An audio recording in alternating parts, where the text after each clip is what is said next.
So I'm sitting in the town of Uyuni in Bolivia, about to head out for the world's biggest salt flats tomorrow morning. But tonight I'm actually sleeping in a bed for the first time in quite a while. Outside the window now, I'm basically on 3,600 meters of altitude, which means that it doesn't really matter that I'm in the tropics. It's still cold up here.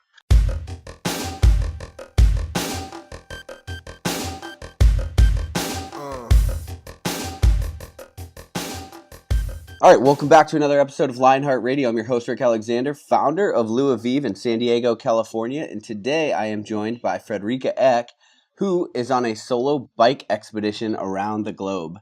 Fredrika, thanks for joining me today. I'm glad to be here.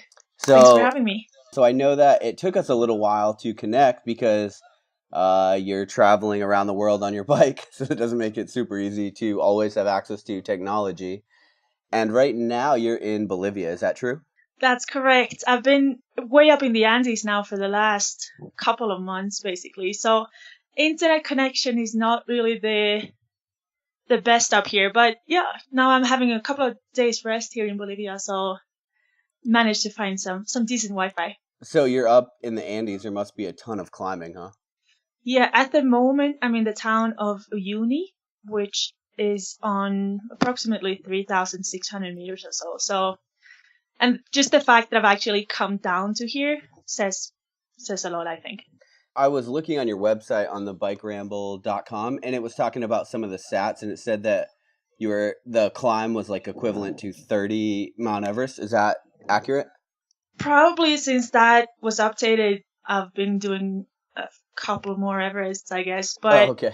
The thing is, though, I've had equally as much downhills. So the fact that I've been going downhill for 30 Everest is a pretty nice thought as well, I think. Yeah, absolutely. I'm super excited to get into everything about the whole expedition, but taking listeners back to the beginning, why did you decide to do this in the first place? And I know that your background isn't exactly cycling, so. It isn't, but I think as for probably most people out on these sort of grand adventures, we have a lot of reasons to be out here.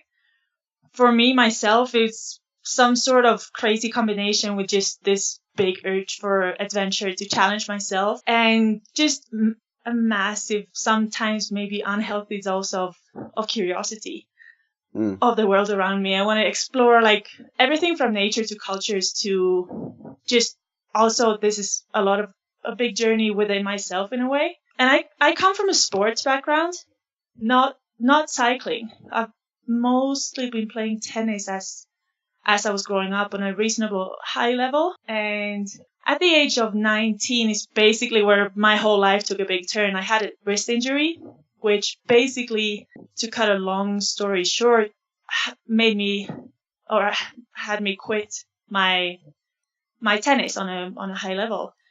And I think from that sort of vacuum or that empty space, I sort of found my way into something new, and that to me happened to be adventure cycling, which is now what I've been up to. Yeah, for sure. 24/7 for the last couple of years. So I saw also in your bio you completed the world's longest cross-country ski race.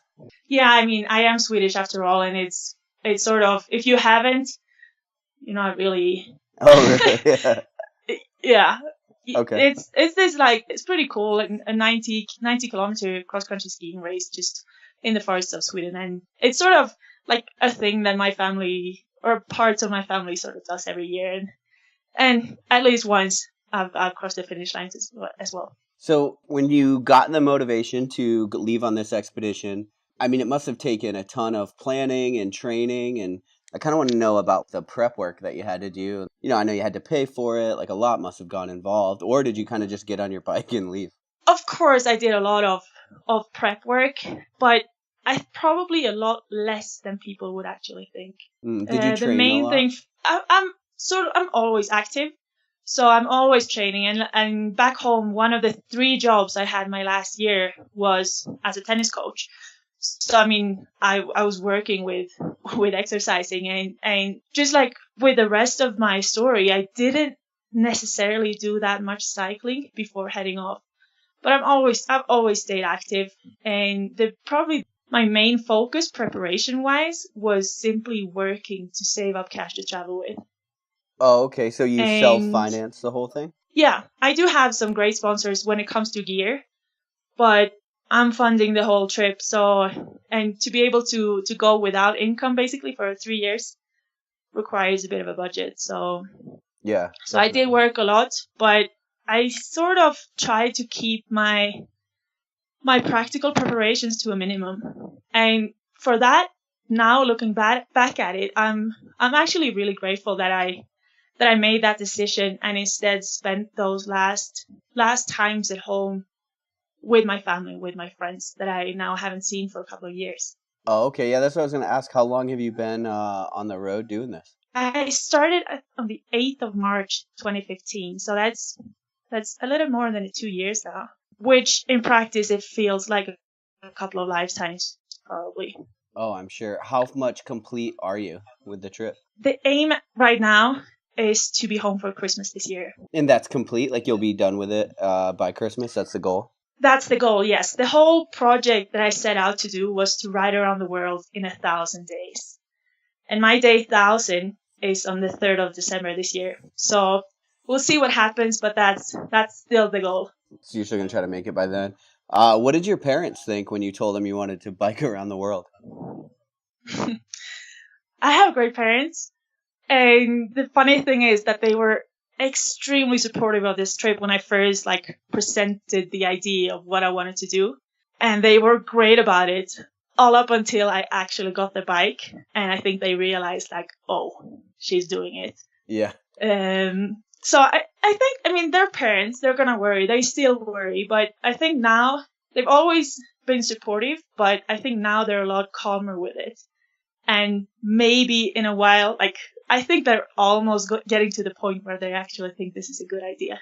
So that's cool. I was looking at your route, and did you leave east or did you leave west first? I started back home in Sweden, Uh-huh. way northern Sweden, way up in Europe, and spent my first year basically cycling to Singapore. So after just heading straight south all the way through Europe down to Greece, took that famous left turn and headed east through Turkey, Iran, the stands of Central Asia, all these countries that you can barely pronounce before you're actually there, Mm-hmm. like Turkmenistan, Uzbekistan, Tajikistan, and Kyrgyzstan, into China, where I spent 3 months in the mountains of Himalaya, down through Southeast Asia, and then I spent 3 months in Australia, New Zealand, and at last I flew out by the end of 2016 to Argentina and Ushuaia, southernmost point of the world, basically. Mm-hmm. And yeah, I've been headed north, and now I'm in Bolivia. How are you navigating? Oh, wow. How am I navigating, really? I do use apps. It's so easy nowadays. You don't need fancy equipment or anything. Basically, my number one help with navigation is a great app called maps.me. Anyone doing any sort of traveling overland should definitely use it because it's just a great tool for offline maps. Oh, okay. And apart from that, I do still really enjoy paper maps. Just to get to feel like Jack Sparrow for a bit. And Yeah. it's just a great way to connect with locals as well. In any cafe in the world, you can just unfold your map. Doesn't matter what languages you speak or don't speak. You can always connect with the locals. And for me, I do enjoy. I spend a lot of time researching my routes online and doing these sorts of things. But to me, there's just nothing better than getting local advice. Yeah, sure. And what I think is really cool about this, and when I was kind of following you on Instagram and looking at it, is I feel like you're getting a perspective at life that it's very hard to get. It's very hard to really experience a culture in the way that you are. It's absolutely true. To me, traveling on bicycle is just, to me personally, is just the best way of exploring the world. You can get up in any nature, but more than that, you get so close to the cultures you're in. When you roll through tiny villages wherever you are in the world, the kids join you, and it's just it's just a humble way of transportation, which lets you connect in a whole different way with local people wherever you are, especially in less fortunate countries where like everyone is on their bike. It doesn't matter if you're in the mountains of Tibet or back home in Europe or in a village in Laos. Like the bicycle is universal and it connects people. Yeah, absolutely. Are you staying in certain places if you get somewhere and you like it, or are you kind of always moving the next day? I have had a few longer breaks on the trip, but in general, I stay in cities like to do laundry or to stock up on food. From time to time, I do meet people that I just can't leave. And here in Bolivia is one example. After 3 days of cycling, I got stuck in this town with this amazing family, and I ended up staying for a week just because I couldn't make myself leave. And that's also like the nice thing about it. I have this constant movement, but it's so free. When I want to move on, I push on. If I want to push hard, I do. Hmm. But I also have the possibility to actually stay and really like sink into where I am. Yeah, absolutely. So you're just meeting people when you get there, huh? You're not like you don't know people, like for example the family you stayed with. How did you go about meeting them and stuff? It's always a different story. I mean, there are availabilities nowadays that you can use these like online communities, for example, where you basically exchange hospitality.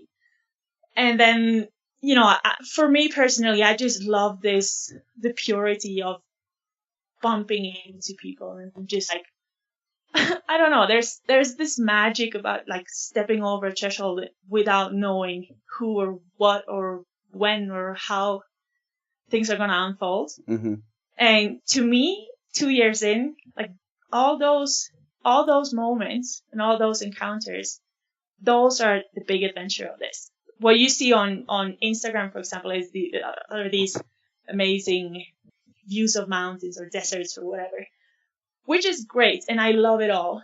But to me, the biggest, like the time I have the most butterflies, are those times with people. Hmm. And one amazing thing that I could never have dreamt of before starting this is that here, 30 countries in, I have, in one way or another, found myself in the home of someone in every single country I've been to. Really? And that's quite amazing. It's saying something about the world.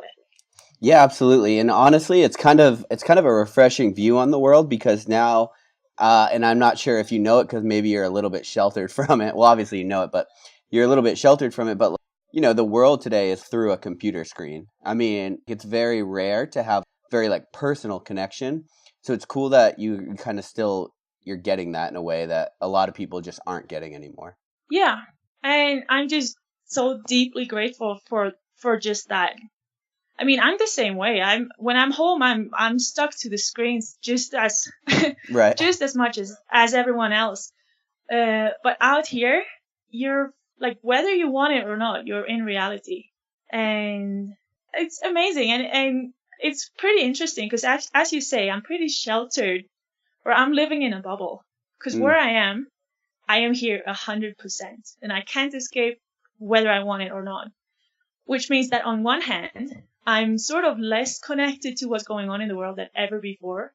I've never read news or seen news as little as these last 2 years, which obviously makes me ignorant in some respects. But then at the same time, I've never known the world, or I know the places that I'm in more than I ever have known my home before, for example. Just because you're not really there, you're a little bit of everywhere. And this is full on, and it's intense, and I love it. Yeah, I mean, I'll be honest, I'm not. I have been watching the news, and you're not missing anything. I think the big stuff they will get to me either way. You Right, can't really escape. right, right. So obviously, we're kind of presenting this picture, like obviously you're having all these great experiences and meeting these cool people, but what about the other side of it? Have you found yourself in like some not so good areas, or some times where you were like, man, maybe I shouldn't be driving through this town, or? Definitely. I think I've had in 2 years' time, it doesn't matter if you're on a bicycle around the world or if you're sitting at home, you're going to run into trouble.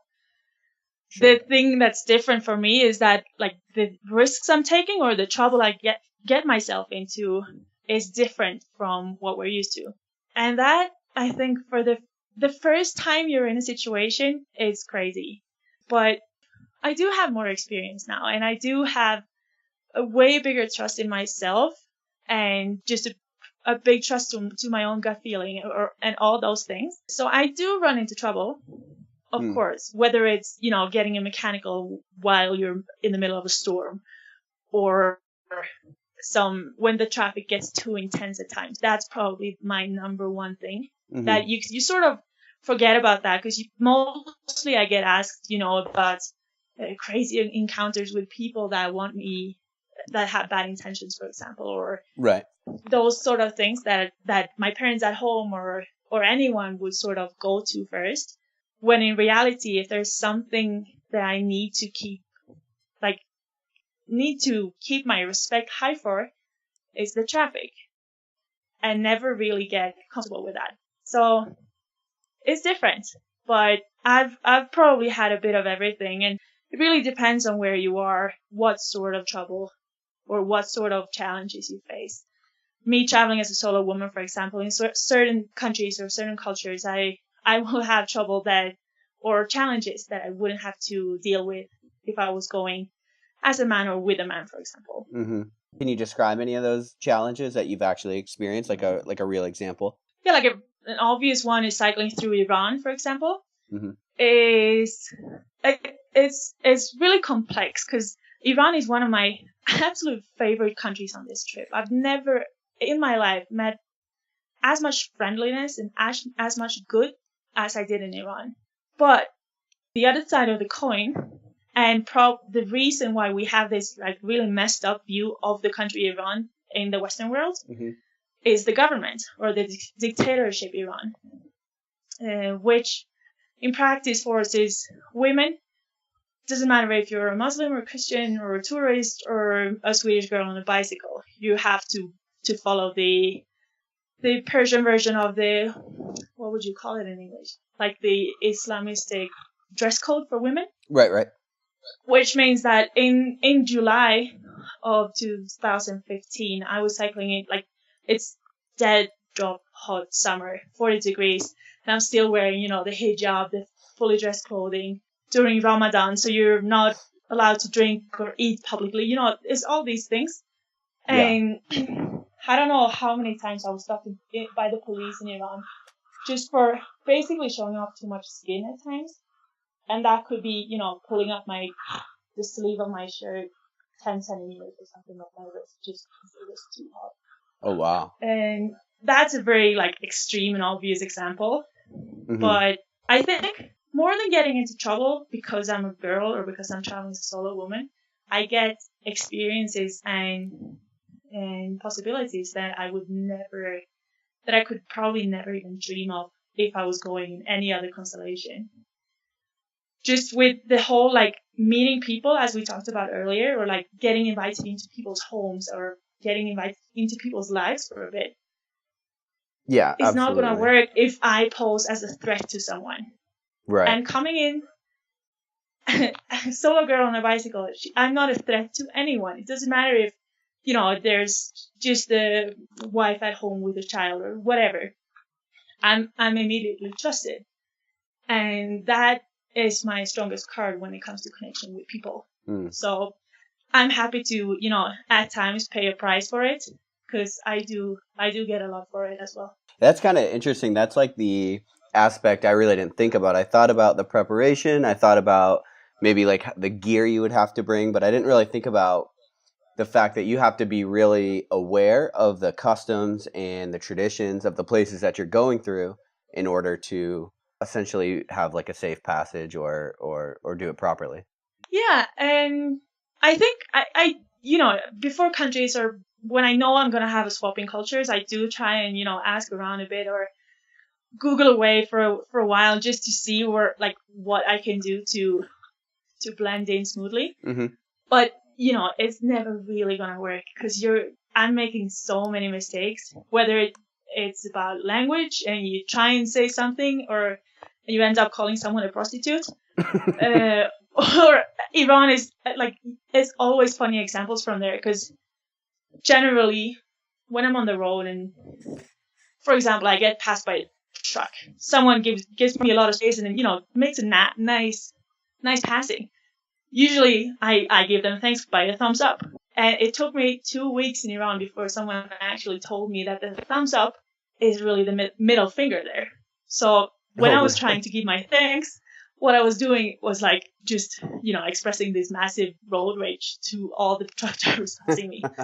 And all those things are always going to come up. And, you learn to just take it for what it is. And everyone realizes, humor is universal. So it doesn't usually get me in too much trouble. Mm-hmm. Do you get sore anymore when you're traveling? After a couple years on the road, I imagine you're just very conditioned to biking at this point.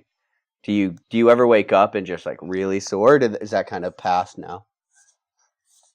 Sore, probably not, but I do get, from long times without rest, I do get pretty like drained. Yeah, just more like exhausted. Oh, yeah, exactly. So, I've learned to, I just, I know my body by now, so I can sort of, I can tell what I need when I need it. So it's not really something I pay attention to anymore. It sort of goes by its own nature in a way. Like now, for example, today I'm resting up here in Uyuni just because tomorrow morning I'm hitting what is the biggest salt flat in the world, and I have a couple of pretty tough weeks ahead. So yeah, I figured why not take a day off just to make sure that I have the energy to have a good experience out there. Yeah, absolutely. So when you're going through the salt flats, are you going to have to camp in more of like a austere environment, or do you plan on like getting to cities every night? Basically what I'm heading out to is this massive dried out lake. Crossing it from side to side, which I'm going to do, is basically 150k, give or take. And I mean, a salt flat, anyone who has ever seen a photo of it or been there or know what it is, and it is nothing. So what I know is there is like in the middle of it, there's supposed to be some sort of island where you can sort of find some shelter from the wind. So probably I'm going to try and make it out there just to be able to camp with water and to not ruin my tent. Yeah. But we'll see what happens. I always have ideas and sort of plans, but reality is usually something else. Yeah, that's a good lesson no matter what you're doing. I think life always has a different plan for you, Yeah, and that's the charm of it, isn't it? Mm-hmm. Yeah, absolutely. What kind of speed can you keep? Because, you must be very weighed down on everything. How fast have you typically been traveling on flat road, I guess? Yeah, it's just like you say, it depends so much on everything from surface to winds to mountains to photo stops, but I think on average, I do keep statistics. So my averages tell me that like a typical day for me would be sort of 85 kilometers. And I think my average speed, like totally on these almost 40,000 Ks that I've been traveling now, is hovering around like 15, 16 Ks an hour. Okay. But it's just, it's different worlds. Usually nowadays I look at the time I'm spending in the saddle more than kilometers. Yeah. For example. Yeah. Because on a normal day of 6 hours of riding, that can take me 30 or 150 Ks depending on where I'm at. So. Right. Yeah, that's a little bit of an amateur question on my part because I do a lot of ultra endurance events, and that's the thing about when you spend a lot of time doing any kind of endurance event, you really can't talk about pace like you can, say, a marathon or something because, obviously there's so many factors and variables that come into play. Yeah, and it's just going to bring you down, I think, if you look at the kilometers while, pushing your bicycle about on a gravel pass in the Andes, it's not going to be a good time because you're not getting anywhere. Right. I had it like a couple of weeks back. I had this where I ended up on this just really miserable gravel road. I was sinking way deep. No way I could have pedaled at all. So I basically got down to the point where my my odometer stopped recording any speed at all. And that's below like 2.5 k's per hour. And it's, you just, then all you can do is just start a good podcast and spend the time. Cause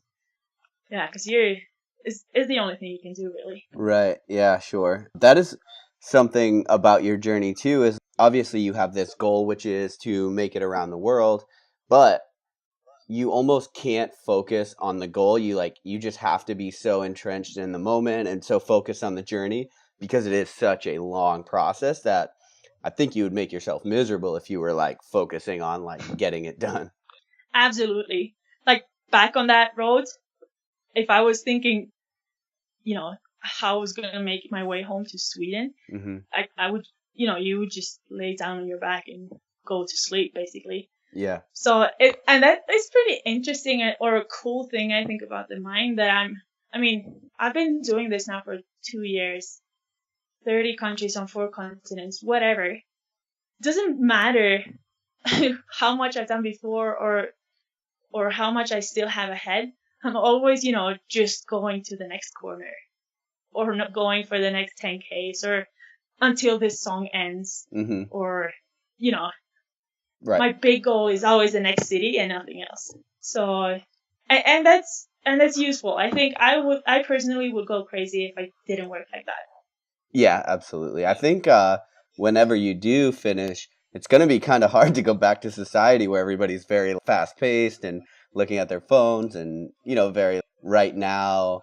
I want this right now, and not like delayed gratification. They're not like in the moment like you are. Yeah, we'll see what happens. I mean, it's like wherever you go, you adjust. So for sure, when I come home, I'm gonna fall back into loads of old habits and Mhm. loads of old like thought patterns and behaviors. But I do think that I will bring a lot, and I expect that I will bring a lot of the lessons I have from this journey with me for the future. And I'm not sure it's always such a bad thing, maybe doing some things a bit differently than most people at home. So we're just gonna have to wait and see what happens. And either way, it's gonna be interesting. Mhm. Other than Iran, have you had any places that stick out as like your favorite or like memorable? I do. Sometimes I get asked about a favorite country or a favorite place, and that is just an impossible question. Hmm. But I do have, I have my top 3 list, which usually ends up consisting of like 7, 8 countries. But some massive experiences that I'm just gonna bring with me forever is definitely Australia. I spent 3 months, crossing the outback from north to south on these old, more or less abandoned gold mining trails that they have across the country. And that was just one of the biggest uh, nature experiences I've ever had, and like inner experience, because it was just loads of cycling, loads of spending time out in nowhere with no one. I was carrying food for up to 2 weeks in a row, and it's just Oh wow. this big experience, like a big meditation retreat on a Yeah, bicycle. just like very connected. Yeah. Yeah, that was something. Yeah. Same thing also, just my month or a couple of months on the Tibetan plateau in the Himalayas in China. That was sort of, it's the same like mental experience, although to Australia, like in practice, they're polar opposites. Like one is mountains up on almost 5,000 meters, and the other one is flat as a pancake. Mm. One was 40 degrees in summer, more or less, and the other one was, waking up to a tent that's minus 15 degrees Celsius. But yeah, I have this similar calm feeling when I think back on those 2 places. So they're really, really up there. Yeah, that's really cool. Like you're going to be able to take these, not just the memories, but also like the experiences, the things you've learned about yourself in these moments, and like apply them to the rest of your life, even when this is over, which is like something that's really cool, and people are never going to be able to understand or even get to have that, experience or knowledge about themselves. That's cool. Yeah, I'm just so grateful for it.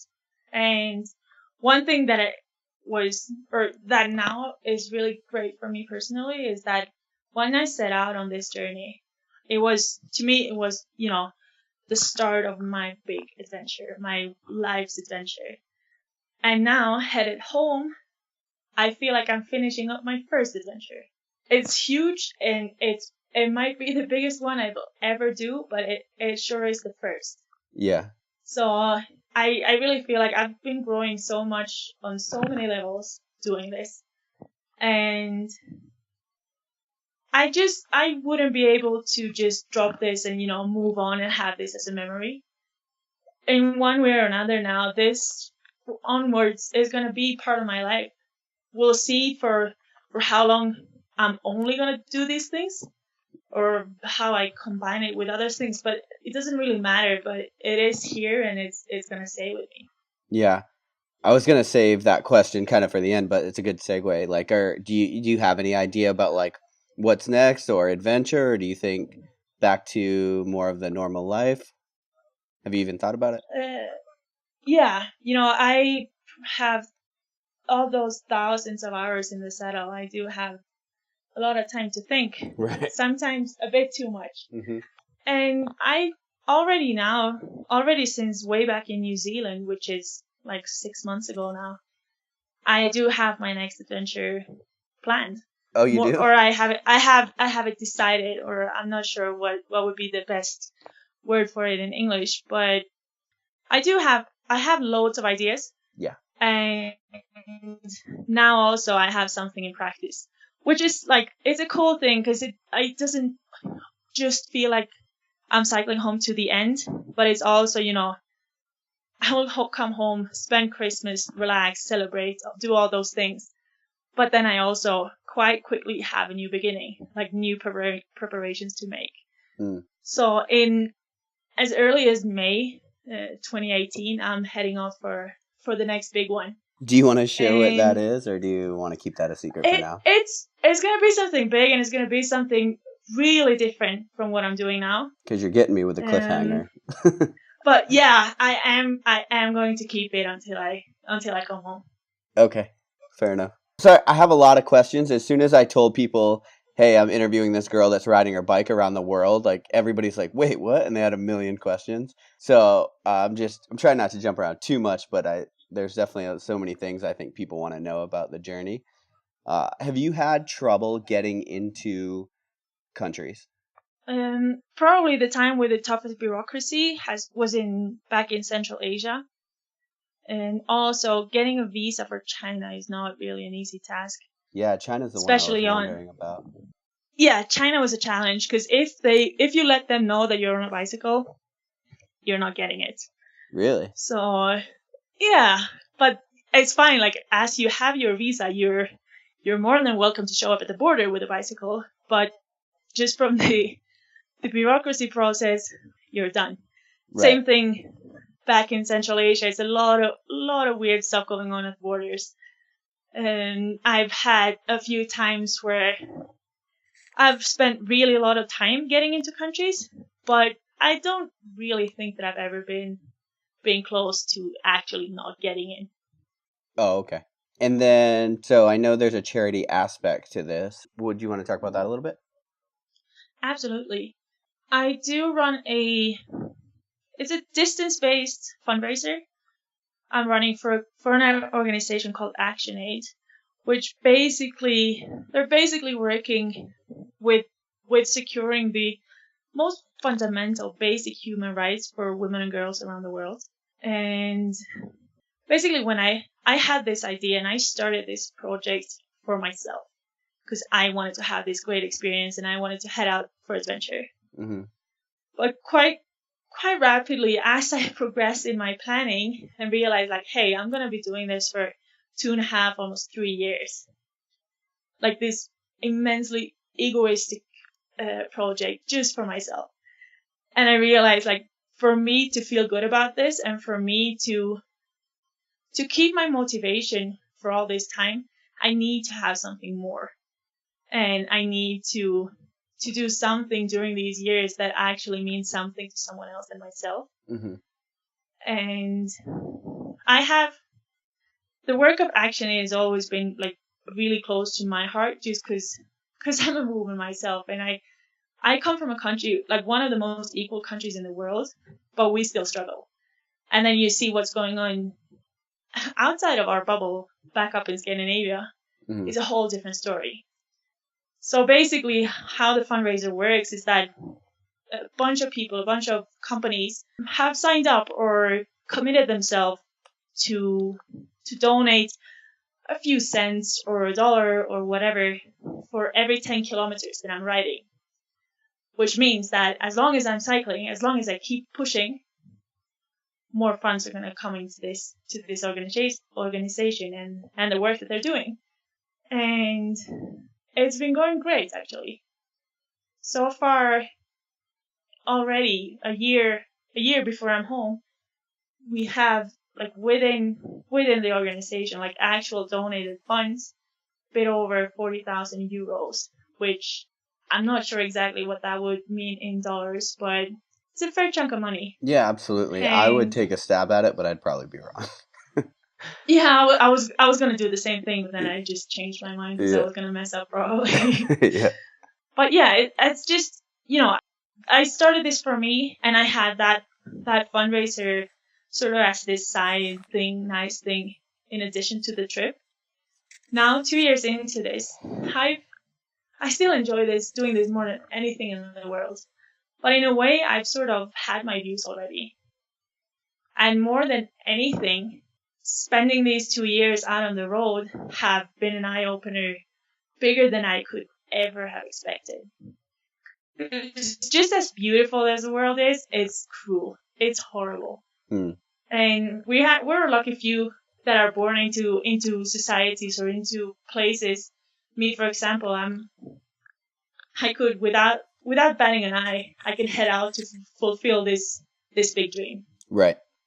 And it's just because I won the lottery of the passports. And what I dream of now, because I in a way I've had my experiences. I could, if I went home now, I would be joyful for a lifetime.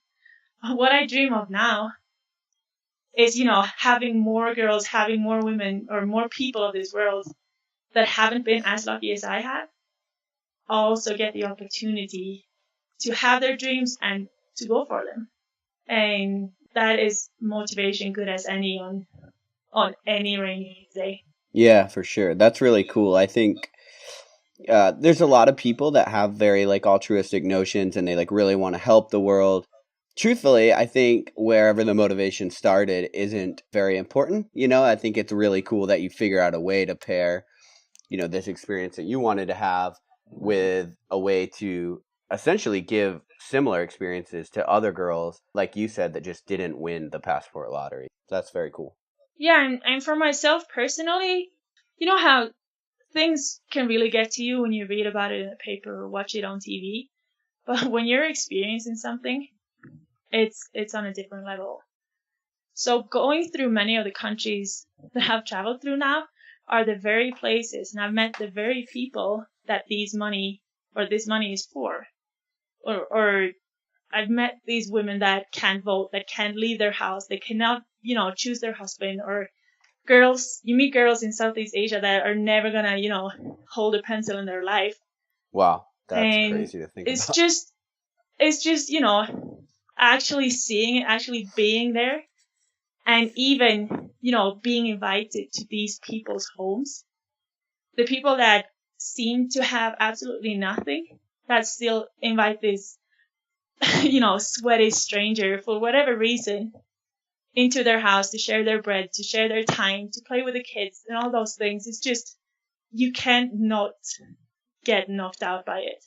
Yeah, I can't even imagine how much your perspective must have evolved and shifted since, starting your journey in Sweden to really now having been like kind of on the back end of it and really having gone through those experiences. Because it's like you said, it's easy to think about and see things on the media and see things on TV without actually experiencing them. You don't really know, like you don't really feel it. You don't understand like what people are really going through, especially because with TV and movies and all these things, like, we get our senses are just completely slammed all the time with like this sensory input of all of these things happening around the world. So you don't really, as much as I would like to think you do, you don't really get it when you watch it on the news. We just have to do whatever we can. If when we're home, like watch the news is basically what we can do. So we do it. It doesn't matter if in theory we could do something that would be even grander, but just depending on where we are in our lives and physically or whatever, we're doing what we can, all of us. Yeah. And for myself, for example, I go through these times when I'm cycling through, I don't know, say the mountains of Tajikistan. It's an incredibly poor country. And basically, the majority of the country is based on 3 or 4 or 5,000 meters altitude. People are living in these really sad excuses for houses with absolutely no heating, and the winters are brutal. So basically, they spend their summers collecting the feces of their animals to dry it, to have something to burn to survive the winter. Jeez. And maybe you meet someone with a solar panel on the roof, a bit of electricity to charge a telephone or something. Or some people have some sort of running water, many don't. Live off the stream you're living by. And when you're there, it's real, because you're in it as well. You're collecting water from the same stream. But then, flash forward 1 year, I was cycling in New Zealand, one of the richest countries in the world. And over there, I'm back into this intellectually knowing that you should appreciate having a tap. You should not only appreciate having drinkable water in a tap, but actually having a tap. Right. But still, when you're in it, you get used to everything. And I think it's awful when the water isn't hot in the shower. Although Right. I've been there. So I think for all of us, it's not a one stop solution. Or like with anything you do, if you go work out once, you're not going to be fit for the rest of your life. If you go spend 1 month in Tajikistan, you're not gonna understand that or be there for the rest of your life. So it's important to not get comfortable with these eye-opening experiences, for example. Just because I've had them doesn't mean that I'm automatically gonna be there mentally for onwards. So coming in here to Bolivia, for example, is really great for me. It's like things doesn't have to be comfortable or beautiful or positive to be a great and massively valuable experience.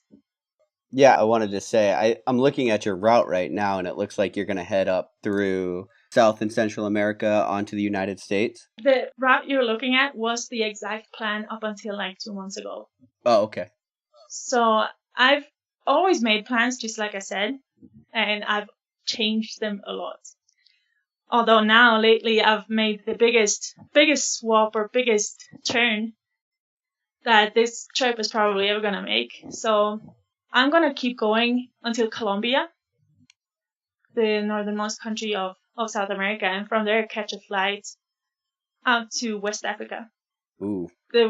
So it's not just, changing a plan for a city or a country. I'm swapping continents now. Yeah. And I think for me, it's sort of, I have different references now than I did when I started this trip 2 years ago. Back then, finishing through the States was the best thing I could imagine. And now lately, the last months, I was finding myself struggling mentally a bit, just because I felt like, I'm coming through the Andes now, which is some of the greatest cycling I've ever done. And finishing up through the States mentally would be a sort of a fade out of this whole thing. With a language I can speak, with a culture I'm familiar with, on silk smooth tarmac most of the way, and basically what I would have to do in the States was just to get the kilometers in there. And I don't want to have a fade out for this adventure. I want to have a crescendo. So what I'm doing now is, logically, for my, for the chances of actually getting to finish this adventure or this project successfully, this is a disaster. But for me personally, like for the adventure, for the challenge, and for everything that I'm searching, it's the obvious choice. Right. So yeah, big changes coming up. Yeah, for sure. So that's what I was gonna say. I was like, once you get, I think, north of the Mexican border, you're gonna be severely disappointed as far as authentic experiences go. But that just goes to show, I think, you making this decision is, it just shows your commitment, I think, to the journey and the process and the expedition, because I think there's a lot of people that are gonna choose comfort 10 times out of 10, and I guess just your steadfast commitment to the journey instead of the comfort it's refreshing, and obviously that's what led you to having this great expedition in the first place. Yeah, and it doesn't matter how much of a cliche it is, but that whole like, it's about the journey, not the goal. It's Right. There's nothing with more truth to it, because I'm going around the world. If I wanted to reach my finish line, I could have stayed there to begin with. And it just goes with every single part of this. Like my interest is not in being able to say that I have cycled around the world, but that I have done this. I want the experience. I want to be in it, and I want it in the best possible way. And for me, this is it. Yeah, no, I completely agree. As cliche as it is, I completely agree. So the Lionheart Kicker is the final question, and this is something we ask on every show. If you could give one piece of advice and it was guaranteed that everybody in the world would hear it, they might not all follow it, but it would be translated to every language, every single person in the world would hear this piece of advice, what would you tell them? That's a big responsibility. It is. I think for me, it's just about, like, we all have crazy dreams. For me, it was riding a stupid bicycle around the planet. And I realized, like, doesn't matter how great I think this is, it's not for everyone. But I also realized that every single one of us have ideas. Some people call it projects, some people call it ideas, some dreams, some try and just ignore it. But for me, I think we just have to try. Like, dare try. And who cares, if something is going to work out or exactly where it's going to lead us. For me, for example, I've spent 2 years on the road, but a good year and a half, or like the last 4 years of my life, I've dedicated full on to this project, which I still have no idea if it's going to work out or not. It just doesn't matter, because I'm trying, and just the experiences it has given me so far is enough for a lifetime. So I think it doesn't really matter what dreams we have or whatever ideas we happen to. Just gonna, take one small step and see what happens. Take another one, and then another one, and all of a sudden, you might find yourself in something great.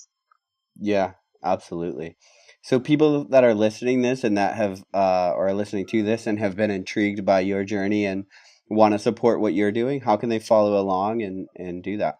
I update most frequently on my Instagram at handle the Bike Ramble. And then, I'm for the same name everywhere on Facebook, search for the Bike Ramble, or on my website where I blog, and where, for example, this fundraiser is held. Like, all information about anything and everything about me or the trip is on www.thebikeramble.com. Okay, very cool. Well, thanks for being on. I really appreciate you taking the time out of your expedition to join us. Oh, this was absolutely great. Thanks for having me. Yep. All right. Thanks, guys. Thanks for listening to Lionheart Radio. I hope that the information from today's show will make you fitter, happier, and healthier.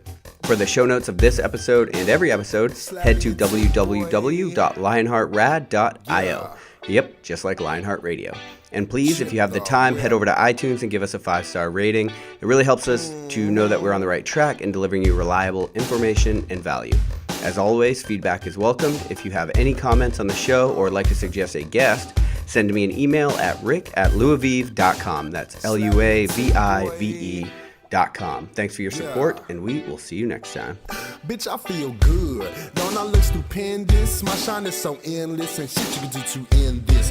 Even when when I'm dead, niggas still gon' bump that chip shit. Coke, white, Escalade on cinches for you dipshit. So you won't forget this, me and West nigga be the coldest. Cleveland is